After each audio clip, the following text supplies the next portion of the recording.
तो welcome back all of you. Solid state क्या problem है? अरे सर डिफेक्ट्स नहीं समझ में आते। ये स्कॉटकी और फ्रैंकेल डिफेक्ट में कहाँ पे कौन सी चीज़ लगती है समझ में नहीं आती। डिफेक्ट्स कैसे सॉल्व हों, कैसे न्यूमेरिकल सॉल्व हों? अरे भाई साहब आप समझिए, ये क्वेश्चन तो आपको बोर्ड में मिलता ही मिलता है। स्कॉटकी और फ्रैंकेल डिफेक्ट में डिफरेंस बताओ, या फिर metal access metal deficient defect बताओ, फार्बेंजेंटर क्या होता है, या फिर बहुत सी चीज़ें उसके ऊपर न्यूमेरिकल नॉन स्टोइकोमेट्रिक कंपाउंड्स क्या होते हैं, कैसे बनते हैं। तो ये चीज़ सीखनी पड़ेगी ना, ऐसे थोड़ी ना बैठोगे,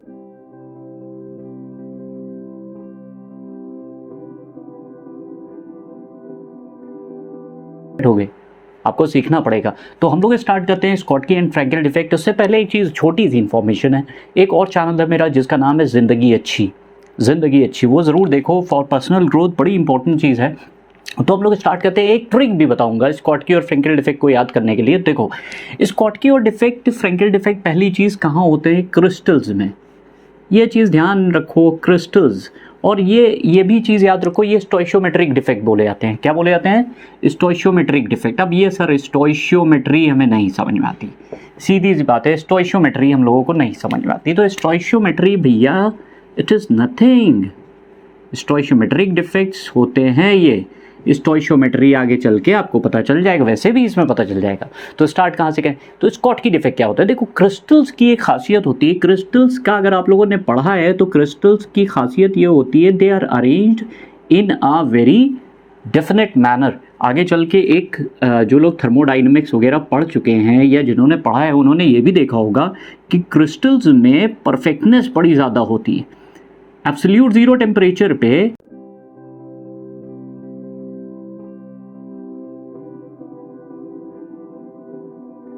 हम लोग कहते हैं क्रिस्टल की एक बड़ी ज़बरदस्त खासियत होती है, और वह खासियत ये होती है कि उसकी एंट्रोपी ऑलमोस्ट ज़ीरो होती है। बोला जाता है कि नहीं? खैर, एनीवेज वो कभी बाद में बात करेंगे। तो सीधी सी बात यह है कि बड़े ऑर्डर्ड स्टेट होती है, केटाइंस और एनाइंस। आप सोडियम क्लोराइड लो, घर का नमक देखा है ना, क्रिस्टल के फॉर्म में होता है। अब उस क्रिस्टल को आप ज़रा गौर से देखो, उसका क्या पंचुएशन होता है, बिल्कुल परफेक्ट क्रिस्टल होता है। तो इसी तरह से मान लो कोई भी क्रिस्टल होगा। पहली चीज़ तो अगर मैं आपसे सवाल पूछूं कि सॉलिड स्टेट क्या होता है, तो आपका जवाब क्या होगा? सर ईटा पत्थर। No, crystal solid state perfect. अगर सॉलिड बोला जाए तो क्रिस्टल्स होते हैं जो आयनिक कंपाउंड से बनते हैं, उसके अंदर आयंस होते हैं, पॉजिटिव और नेगेटिव। तो यहाँ पे क्या है, मान लो हमने एक क्रिस्टल अरेंज किया है, ये 2 डायमेंशनल है, आपको 3 डायमेंशनल सोचना है। तो सोचो आप, यहाँ ए प्लस है, उसके बाद बी माइनस होगा, फिर ए प्लस होगा, फिर बी माइनस होगा। तो एक लकीर आपकी तरफ भी आ रही, राइट? अब होगा क्या, सबसे पहले हम बात करते हैं स्कॉटकी डिफेक्ट की। स्कॉटकी डिफेक्ट में क्या होता है? देखो यहाँ पे क्या होगा, ये पॉजिटिव चार्ज, सपोज करो ये पॉजिटिव चार्ज अपनी जगह छोड़ के चला गया। कहाँ चला गया? अब ये जानना ज़रूरी होता है। कहाँ जाएगा? बाहर। क्रिस्टल से बाहर निकल गया, क्रिस्टल को छोड़ के ही बाहर चला गया। अच्छा, जैसे ही ये पॉजिटिव चार्ज बाहर गया, बताओ क्या ओवरऑल क्रिस्टल न्यूट्रल रहा? सबसे बड़ी चीज़ होती है क्रिस्टल का न्यूट्रल होना। अगर वो न्यूट्रल नहीं होगा तो क्रिस्टल स्टेबल नहीं रहेगा। क्रिस्टल स्टेबल नहीं रहता अगर वो न्यूट्रल नहीं होता। तो इसका मतलब ये है कि हमें यहाँ से, जब ये केटाइन एक बाहर गया, तो इसका मतलब टू मेंटेन द न्यूट्रलिटी, क्या एनायन को भी बाहर जाना नहीं पड़ेगा? एनायन भी तो बाहर जाएगा। तो इसका मतलब एक केटाइन अगर अपनी जगह छोड़ के गया तो इसका मतलब एनायन को भी मजबूरी में बाहर जाना पड़ेगा, जिसकी वजह से पेयर बन रहा है। वैकेंसी इसको कहा जाता है, इसको एक और नाम से जानते हैं, वैकेंसी डिफेक्ट। तो ये देखो यहाँ वैकेंसीज 2 क्रिएट हो रही ना, एक पॉजिटिव की वजह से, एक नेगेटिव वजह से। और ये छोटे छोटे डिफेक्ट्स कभी इलेक्ट्रिकल कंडक्टिविटी को बढ़ा देते हैं। किस चीज़ को? इलेक्ट्रिकल कंडक्टिविटी को। तो यहाँ वैकेंसी क्रिएट हो रही है, इसलिए इसे नाम देते हैं वैकेंसी डिफेक्ट ऑल्सो। तो इसका एक और नाम है वैकेंसी डिफेक्ट। एक बड़ी इंपॉर्टेंट चीज़ है, अगर केटाइन बाहर गया और एनायन बाहर गया तो एक सवाल ये उठता है, क्या एनायन और केटाइन का कुछ मास होगा कि नहीं? कुछ मास तो होता ही होगा ना, कुछ तो मास होता होगा, है ना? हाँ, केटाइन और एनायन का कुछ ना कुछ मास होता है, जिसकी वजह से ये केटाइन और एनायन जब बाहर जाएंगे तो मास भी कम होगा।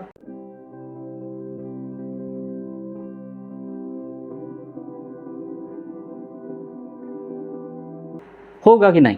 क्योंकि density is directly proportional, density is equal to mass upon volume. अब ये ना कहना कि आपको डेंसिटी का फॉर्मूला नहीं पता, density is equal to mass upon volume. जब मास कम हो रहा है इस क्रिस्टल का तो डेंसिटी भी क्या होगी, डिक्रीज होगी। हाँ, डेंसिटी भी डिक्रीज होती है स्कॉटकी डिफेक्ट में। और यही पूछा जाता है क्वेश्चन कि which defect causes decrease in density, Schottky defect. और समझ में आया क्यों, क्योंकि एक केटाइन बाहर गया तो उसी टाइम पे एनाइन को भी बाहर जाना पड़ा। अगर केटाइन और एनाइन दोनों बाहर चले गए तो मास कम हो गया। मास कम हुआ तो फिर क्या हुआ, मास कम होगा तो उसके साथ ही डेंसिटी भी यहाँ पे डिक्रीज करेगी। Point number 1। पॉइंट नंबर 2, ये कहाँ होता है सर, बहुत बार ये क्वेश्चन पूछा गया है, कहाँ पे होगा, उन क्रिस्टल्स में जहाँ पे, ध्यान से सुनना बहुत ध्यान से, उन क्रिस्टल्स में होता है जहाँ पे केटाइन और एनाइन के साइज में बहुत कम डिफरेंस हो। फिर से, एनाइन और केटाइन के साइज में, एनाइन एंड केटाइन के साइज में डिफरेंस बहुत कम हो, यानी कि ये ऑलमोस्ट सेम होने चाहिए, इज वेरी लेस या इनसिग्निफिकेंट। तो यहाँ से होगा क्या, देखो जो एग्जाम्पल्स के को गौर करा जाता है तो एग्जाम्पल्स में अगर देखें तो हम लोग सोडियम क्लोराइड हो गया, NaCl, KCl, ये सब क्या हैं, NaCl, क्योंकि फर्स्ट ग्रुप के एलिमेंट जो होते हैं सोडियम, पोटेशियम, ये सब क्या है, ये सब साइज में बहुत बड़े। और इसी तरह से क्लोराइड आयन, आपको पता है एनाइन जो है वैसे भी केटाइन से बड़ा होता है। तो यहाँ पे एनाइन और केटाइन जो हैं वो ऑलमोस्ट सेम साइज़ के हैं या उनके बीच में डिफरेंस बहुत कम है। ये पॉइंट याद रखना, ये क्वेश्चन पूछा जाता है। Which defect occurs where the anion and cation has similar sizes या almost there is no difference. Anion and cation, sodium chloride. और एक और बड़ा एग्जाम्पल आता है सिल्वर ब्रोमाइड, AgBr। आप समझ लो इन दो चीज़ों को, इन दो चीज़ों, 3 पॉइंट्स हैं। यहाँ पे केटाइन एनाइन एक साथ अपनी पोजीशन को छोड़ेंगे न्यूट्रलिटी को मेंटेन करने के लिए। दूसरी चीज़ क्या होगी, यहाँ पे डेंसिटी डिक्रीज होती है। तीसरा पॉइंट क्या है, एनाइन और केटाइन के बीच का difference, size difference is almost very small. Third point क्या है, एग्जाम्पल्स इसके बड़े इंपॉर्टेंट हैं। इसी तरह से हम लोग बात करते हैं फ्रैंकेल डिफेक्ट की। तो फ्रैंकेल डिफेक्ट में क्या होता है, फिर से हमने क्रिस्टल लिया, 3 dimensional arrangement of cations and anions in a very definite arrangement, they have a very definite arrangement. Crystals की अरेंजमेंट बड़ा डेफिनेट होता है केटाइंस और एनाइंस का। अब यहाँ पे देखो, जो व्हेन क्रिस्टल इज फॉर्म्ड, जब क्रिस्टल बनता है तो कुछ खाली जगहें छूट जाती हैं। ये देखो, ये देखो खाली जगह छूट रही कि नहीं। ये जैसे मान लो आप कभी घर बनता है तो घर जब बनता है तो ईंटें लगाए जाते हैं, ब्रिक्स लगाए जाते हैं, उस पर मोर्टर लगाया जाता है, प्लास्टर लगाया जाता है, लेकिन उसके बाद भी अंदर की ओर कुछ जगहें छूट जाती छोटी छोटी। उनको हम लोग नाम देते हैं इंटरस्टिशियल स्पेसेस। इंटरस्टिशियल स्पेसेस आपने ज़रूर पढ़ा होगा पक्का। टेट्राहेड्रल वॉइड्स इस केस में कहते हैं, सॉलिड स्टेट में वॉइड्स कहा जाता है, जैसे टेट्राहेड्रल वॉइड्स, ऑक्टाहेड्रल वॉइड्स। याद रखो, टेट्राहेड्रल और ऑक्टाहेड्रल 2 डिफरेंट वॉइड्स होती हैं कि नहीं, हाँ होंगी। तो क्या होता है, बड़ी इंटरेस्टिंग सी चीज़ होती है। देखो ये जो इंटरस्टिशियल स्पेस होते हैं बहुत छोटी होती। अब एक सवाल उठता है, सर केटाइन का साइज़ बड़ा है या एनाइन का साइज़ बड़ा है? केटाइन का साइज बड़ा है या एनाइन का? एनाइन का साइज बड़ा होता है। तो यहाँ पे ये छोटी जगह है तो क्या यहाँ एनाइन आएगा कि केटाइन आएगा? हाँ, यहाँ पे केटाइंस अपनी जगह, अपना स्पेस पॉइंट छोड़ के, जिस जगह उनको होना चाहिए वो जगह छोड़ के कहाँ आ गए, वो आ गए इन इंटरस्टिशियल स्पेसेस में। तो यहाँ से इसने जगह छोड़ी और ये आ गया इंटरस्टिशियल स्पेसेस में, जिसकी वजह से क्या हमारा सॉलिड पहले भी न्यूट्रल था, अब भी न्यूट्रल है, क्योंकि केटाइन कोई बाहर तो निकला नहीं क्रिस्टल से, इसका मतलब वो अपनी ही जगह प्रेजेंट रहा। तो हमारे पास जितना पॉजिटिव चार्ज इस क्रिस्टल में है उतना ही नेगेटिव चार्ज भी इस क्रिस्टल में बना हुआ है, जिसकी वजह से आप इसे क्या कहोगे, क्या ये न्यूट्रल नहीं है? बिल्कुल है न्यूट्रल। जब न्यूट्रल यहाँ से कोई चीज़ इस क्रिस्टल को ना तो केटाइन ना तो एनाइन बाहर गया छोड़ के, तो क्या मास में कोई चेंज आएगा? No change in mass, no change in mass, mass में कोई चेंज नहीं आया। देयरफॉर डेंसिटी, जो कि मास के ऊपर डिपेंड होती है, mass upon volume, there is no change in density. कहाँ होता है? दूसरा सबसे इंपॉर्टेंट पार्ट, खूब एग्जाम्पल्स पूछे जाते हैं, भर भर के मिलेंगे एग्जाम्पल्स। तो कहाँ पूछे जाएंगे, कौन सी वो जगह है जहाँ पे केटाइन और एनाइन के साइज में डिफरेंस ज़्यादा हो? यानी कि केटाइन और एंड एनाइन साइज डिफरेंस क्या होना चाहिए, साइज डिफरेंस ज़्यादा होना चाहिए, हाई या लार्ज साइज डिफरेंस हो। एग्जाम्पल के तौर पे यहाँ पे जितने भी ज़्यादातर कंपाउंड देखे जाते हैं वो होते कहाँ के हैं, D block metals. D block के आप एलिमेंट्स की खासियत समझ लो, zinc sulphide ZnS, silver bromide, silver iodide, silver chloride, ये सब एग्जाम्पल्स किस चीज़ के हैं, ये सारे examples silver bromide, silver chloride, ये सारे एग्जाम्पल्स किसके हैं, फ्रैंकेल डिफेक्ट के। क्यों? क्योंकि जो डी ब्लॉक के एलिमेंट्स होते हैं मेटल्स, उनका साइज़ बहुत छोटा होता है। जैसे इस केस में जिंक आ गया, जिंक 2+, सिल्वर, ये सब बड़े स्मॉल साइजेस के होते हैं। जबकि आप कंपेयर करो इनको फर्स्ट ग्रुप मेटल से, जैसे सोडियम वगैरह या फिर पोटेशियम वगैरह, तो इनके साइजेस बहुत ज़्यादा होते हैं, इनके रिस्पेक्ट में इनके साइजेस ज़्यादा हैं। जबकि डी ब्लॉक मेटल के जो साइजेस हैं वो क्या है, स्मॉल। एक बड़ी इंटरेस्टिंग चीज़ जो क्वेश्चन अक्सर पूछा जाता है वो पूछा जाता है, एक ऐसा कंपाउंड है जो स्कॉटकी और फ्रैंकेल दोनों शो करता है, उसका नाम है सिल्वर ब्रोमाइड। एनसीईआरटी का पार्ट है इसलिए बड़ा इंपॉर्टेंट है। सिल्वर ब्रोमाइड एक वो कंपाउंड है, सिल्वर ब्रोमाइड AgBr, एक ऐसा कंपाउंड है जिसमें स्कॉटकी एंड फ्रैंकेल डिफेक्ट दोनों दिखेंगे, दोनों, स्कॉटकी भी दिखेगा इसमें, स्कॉटकी डिफेक्ट भी होता है और फ्रैंकेल डिफेक्ट, दोनों इसमें डिफेक्ट्स पाए जाते हैं, इसलिए बड़ा इंपॉर्टेंट। तो ये हमारे पास जो डिफेक्ट्स थे वो अंडर द टर्म आते हैं स्टोइशियोमेट्रिक डिफेक्ट। अब हम लोग देखने जा रहे हैं नॉन स्टोइशियोमेट्रिक डिफेक्ट, बड़ा इंपॉर्टेंट पार्ट है। क्या मेटल एक्सेस डिफेक्ट क्या होता है, मेटल एक्सेस, फार्बेनजेंटर क्या होते हैं, फार्बेनजेंटर। तो एक सेकेंड, मेटल डेफिशिएंट डिफेक्ट क्या होता है, बड़ा इंटरेस्टिंग है, आप देखो मजा आएगी।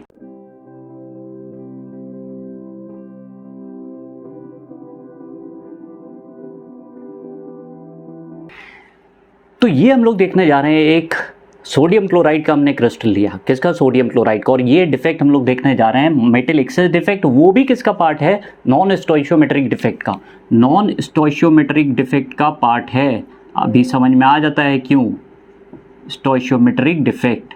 अब क्या होगा, देखो आप होगा क्या, मान लो सपोज करो इस सोडियम क्रिस्टल को हम लोगों ने हीट कराया, किसकी प्रेजेंस में, सोडियम वेपर्स की प्रेजेंस में, सोडियम वेपर्स, इनकी प्रेजेंस में हीट कराया। समझना, मतलब ये सोडियम क्रिस्टल को, ये क्रिस्टल था, सोडियम घर का नमक होता है ना, नमक, उसको हमने हीट कराया सोडियम वेपर्स की प्रेजेंस में। सोडियम वेपर्स क्या होता है, जब हीट किए जाते हैं तो सोडियम की आउटर मोस्ट शेल में एक इलेक्ट्रॉन होता है कि नहीं, ये सोडियम एक इलेक्ट्रॉन लूज करके Na+ बना देता है और एक इलेक्ट्रॉन लूज हो गया। अब होगा क्या, ये सोडियम आयन किसका है, वेपर वाला, ये सोडियम आयन वेपर वाला है। ये क्या करेगा, क्योंकि Cl इसके नज़दीक है, इसके बीच में अट्रैक्शन होना शुरू होगा, पॉजिटिव और नेगेटिव के बीच में अट्रैक्शन होगा, तो ये सोडियम आयन इस क्लोराइड आयन को खींच लेगा। जब ये खींचेगा तो यहाँ से ये क्लोराइड आयन हट के यहाँ पे क्या बन जाएगा, NaCl, और साथ में जो इसने इलेक्ट्रॉन दिया, अब भाई यहाँ पे जगह खाली हो गई। हमने क्या बात हुई है हम लोगों की, आपको ये याद रखना है, क्रिस्टल को न्यूट्रल होना ज़रूरी है। यहाँ पे ओवरऑल क्या है, एक वैकेंसी खाली है, नेगेटिव चार्ज की कमी आ गई। तो यहाँ से बहुत ध्यान समझना, बहुत ध्यान से, सोडियम अगर मेटल है तो क्लोराइड आयन क्या है, नॉन मेटल। सोडियम अगर मेटल है तो क्लोराइड क्या है, नॉन मेटल। अब देखो यहाँ पे 1 2 3 4 5 6 टोटल सोडियम लगे हैं, 1 2 3 4 5, ओवरऑल 5 क्लोराइड आयन बचे हुए हैं। लेकिन अभी न्यूट्रलिटी मेंटेन करने के लिए एक नेगेटिव चार्ज कम है, तो इसने जो इलेक्ट्रॉन दिया था वो ट्रैप हो जाएगा इस जगह पे। जो सोडियम वेपर ने एक इलेक्ट्रॉन दिया था वो ट्रैप हो गया। हाँ ठीक है, बात सही है, हमारा क्रिस्टल क्या हो गया, ओवरऑल न्यूट्रल। एक प्रॉब्लम अब भी, कौन सी चीज़ में एक्सेस में दिख रही, क्लोराइड आयन 5 हैं, सोडियम आयन कितने हैं, 6। तो कंपैरेटिवली मेटल ज़्यादा है या नॉन मेटल ज़्यादा है, मेटल ज़्यादा है, इसीलिए इसको कहा जाता है मेटल एक्सेस डिफेक्ट। साथ ही साथ ये जो ट्रैप्ड इलेक्ट्रॉन होता है इसकी वजह से कलर आता है, इसकी वजह से येलो कलर मिलना शुरू होता है। ये येलो कलर, क्योंकि ये कलर्ड इलेक्ट्रॉन है, ये जो एक सेंटर होता है जहाँ कलर हमें येलो दिख रहा है, इसलिए इसको नाम देते हैं एफ सेंटर्स, कुछ लोग कहते हैं एफ सेंटर या फिर फार्बेनजेंटर। फार्बेनजेंटर क्यों कहा जाता है, क्योंकि फार्बन सेंटर का मतलब ये होता है क्रिस्टल में कोई एक ऐसा स्पॉट जहां कलरिंग शो हो रही, तो ये इसकी वजह से कलरिंग आती है, इसीलिए इसको कहा जाता है फार्बन सेंटर। अगर इसका एग्जाम्पल आपको एक और याद रखना हो तो KCl में जब सोडियम, KCl में पोटेशियम क्लोराइड को जब आप हीट करते हैं लिथियम क्लोराइड के साथ, तो भी एक कलर प्रोड्यूस होता है, वो पिंक कलर का होता है। किस कलर का? पिंक। तो यहाँ पे येलो कलर आ रहा है और ये क्या आएगा? पिंक। तो ये हमारे पास मेटल एक्सेस का एक बढ़िया सा एग्जाम्पल होता है। याद रखना, पूछा जाता है फार्बन सेंटर क्या होते हैं, वाटर फार्बन सेंटर, एफ सेंटर्स, ये क्वेश्चन पूछा जाता है। हम लोग नेक्स्ट पे आते हैं, एक और मेटल डेफिशिएंट डिफेक्ट देखते हैं। तो स्टार्ट करते हैं मेटल डेफिशिएंट डिफेक्ट। देखते हैं, बड़ा इंटरेस्टिंग, बहुत ज़बरदस्त क्वेश्चन होता है ये। स्पेशली वो मेटल्स शो करते हैं जो वेरिएबल ऑक्सीडेशन स्टेट शो करते हैं। जैसे एग्जाम्पल के तौर पे आयरन Fe+2 के फॉर्म में भी एग्जिस्ट होता है और Fe+3 के फॉर्म में भी एग्जिस्ट होता है। Fe+2 वाले को हम कहते हैं फेरस, Fe+3 वाले को हम कहते हैं फेरिक। अब होगा क्या यहाँ? सपोज करो, बड़ा इंटरेस्टिंग चीज़ है, सपोज करो यहाँ से एक आयरन अपनी जगह छोड़ के चला गया, तो आयरन कहाँ गया? बाहर निकल गया, Fe+2 बाहर हो गया। अब अगर हम देखें तो हमें पता चलेगा क्योंकि यहाँ पॉजिटिव चार्ज एक कम हो गया है तो ओवरऑल नेगेटिव चार्ज बढ़ गया, कंपैरेटिवली नेगेटिव चार्ज बढ़ गया। क्या ऐसे क्रिस्टल स्टेबल हो सकते हैं? नहीं, स्टेबल नहीं हो सकते। क्यों नहीं हो सकते? क्योंकि न्यूट्रल नहीं है। अब यहाँ पे ऑप्शन ये बिल्कुल कुछ हद तक की स्कॉटकी डिफेक्ट की तरह दिख रहा है कि सर यहाँ तो Fe+2 बाहर है तो इसको ऑक्साइड को एक बाहर कर दें, प्रॉब्लम सॉल्व हो जाएगी। नहीं, ऐसा नहीं होता। यहाँ पे एक डिफरेंट टाइप का पॉइंट होता है। देखो यहाँ पे 2 - टोटल मिला के 6 ऑक्साइड हैं, हर एक ऑक्साइड पे -2 का चार्ज है, यानी कि ऑक्सीजन की वजह से नेट चार्ज -12 का आ रहा है, राइट।